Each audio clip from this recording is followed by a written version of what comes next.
Welcome to another Counselor Soapbox video. Today's episode, Matching Interventions to the Stages of Change. This series of videos is inspired by the book Changing for Good. As we study the process of change, it's important to remember that all change is self-change. Therapy is professionally coached self-change. Self-change is harder than it looks.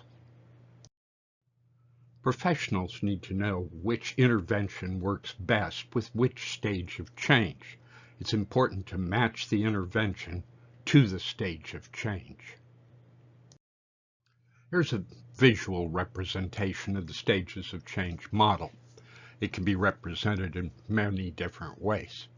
The model begins with pre-contemplation, moving into contemplation, determination or preparation, then action. From action, people may move on into maintenance stages of change, or some people stop doing their action and return to relapse, and from relapse may move back to pre-contemplation.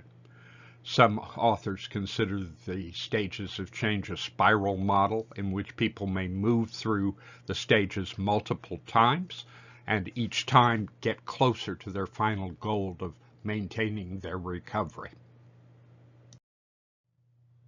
It's important to ask what tools or techniques cause change. And the truth is that different tools work at different stages in the process of change. When people in the helping professions discuss clients, it's common to ask, what stage of change is your client in? And the correct response to that question should be, for which problem? Clients may be at different stages of change for different problems. People who move directly to action are more likely to fail or relapse than people who move through the stages in order. For someone who is in pre-contemplation, who doesn't realize that they have a problem, the correct interventions include consciousness raising, providing them information, increasing hope, increasing their belief in their self-efficacy, their belief that if they try to do something, they will be successful at doing it, and to emphasize the advantages of changing. When someone is in the contemplation stage of change, what we need to do is develop awareness, encourage them to talk about their problem, encourage them to read books about their issues. Clients are focused on the problem, not the solution at this stage of change. When clients are in contemplation, they are thinking about the past, not the future. The goal is to shift their focus, ask questions. Often, people who do solution-focused or brief work will ask the miracle question. If one day you woke up and your problem was gone, what would be different? Interventions that are helpful to people who are in the contemplation stage of change include reducing the barriers to change, setting SMART goals for change, thinking about what things triggered the problem behaviors. It's also possible to do a functional analysis, the ABCDE model, antecedent, what came first, behavior, what is happened, and then the consequence. And it's also useful to look at decisional balance. What are the pros and cons of changing, and the pros and cons of staying the same? People who are in the preparation or determination stage of change plan to take action soon. They need to create a plan for the specific actions they intend to take for starting the process. This requires commitment to a plan. They need to announce their intentions to others, and it requires self-efficacy, the belief that if you try, you will be successful. There is a technical difference between willpower and won't power. Many people think that their problem is lack of willpower. Willpower is the skill that's used to make yourself do something unpleasant, like changing the cat litter box or filling out your tax return. Won't power is a different skill, and it's the ability to pass up on that first beer or that drug or that second piece of chocolate cake. So it's important to focus on the action that will be needed to overcome the problem. When someone is in the preparation stage of change or preparing to change their lives, the interventions include plan small steps, set a date, and tell others. Once the person making the change gets into action, the things they will want to do are modify surroundings, get rid of ashtrays or beer-themed items, modify their behavior, gradually shape their behavior to the new way of behaving they want. Action does not always equal change. The challenge is to maintain the changes that are made. Continuing action. Action in the process of change continues for a long time. Action may intensify as time passes. There's a need to replace unhealthy behaviors with healthy behaviors.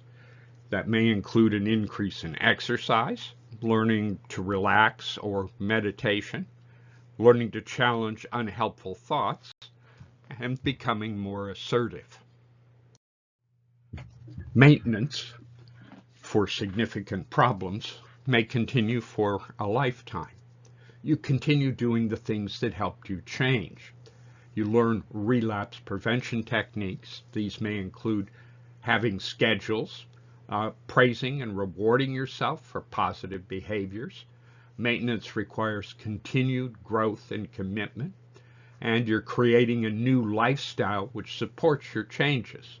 Working with others, the 12th step in self-help groups, involves any time you are concerned about helping someone else, you are not focused on yourself and your own problems. Relapse, while part of the stages of change model, does not need to be a part of everyone's recovery, regardless of whether that recovery is from substance use disorder, alcohol or drug use, or from mental health problems such as depression or anxiety. Relapse in the stages of change model is the result of a failure to do adequate maintenance. People may recycle through the process of stages of change multiple times before they finally reach a point of maintenance which maintains their changes. Recycling involves learning from the relapse. A lapse, a single use, or relapse does not always take someone back to pre-contemplation. Under stress, humans revert to their habitual behaviors. You must practice new behaviors until they become your new default habit. Recycling involves learning from relapse. Few people can quit the first time they try. Changing has a cost in both time, energy, and money. People need to avoid substituting one addiction for another, but one slip does not mean a fall. There's a difference between a lapse, say going to the store for an alcoholic and picking up a six-pack of beer, maybe having one of those and then realizing this is not something I want to do, is quite different than having had one beer, they say, well, I'm drinking again, and go on a bender and are drunk for a number of days. Relapse prevention. Relapse prevention is an important part of maintaining sobriety or any other type of change. It's important to be aware of what's causing you to relapse and to avoid those things. Multiple attempts. For many problems, people may need to move through the stages of change repeatedly until they finally reach that point of maintenance. Termination, recovery, or in recovery. Is there such a thing as complete recovery? There are characteristics of someone who succeeds in self-change.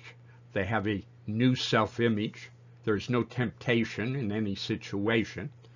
They believe they have solid self-efficacy, a healthier lifestyle, and a real permanent solution. As people move through the stages of change, it's important to be able to measure their readiness to change.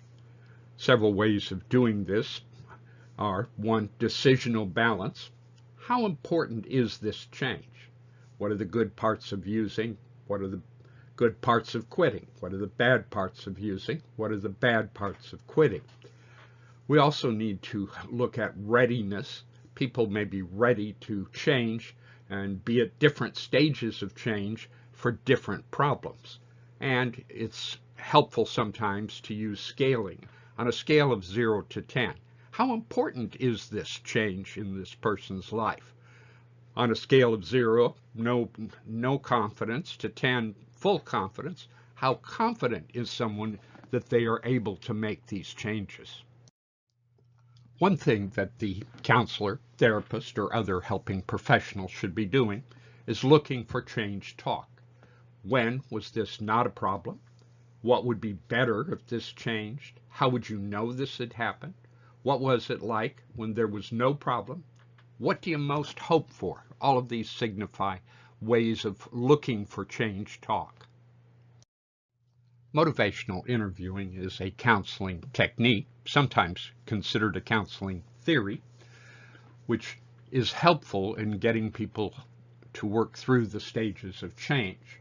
It involves exploring and resolving ambivalence, building hope, eliciting change talk, avoiding confrontation, avoiding labeling, and it's important that the helping professional does not argue. In an upcoming video, I'm going to present the motivational interviewing technique. What's ahead in this series on the Counselor Soapbox video channel? More videos about learning about counseling, counselor education videos, mental health and wellness videos, and positive psychology and having a happy life videos. If you've enjoyed this video, please click the like button directly below. Comments are always appreciated. To receive new videos in this series or any of the series, please subscribe.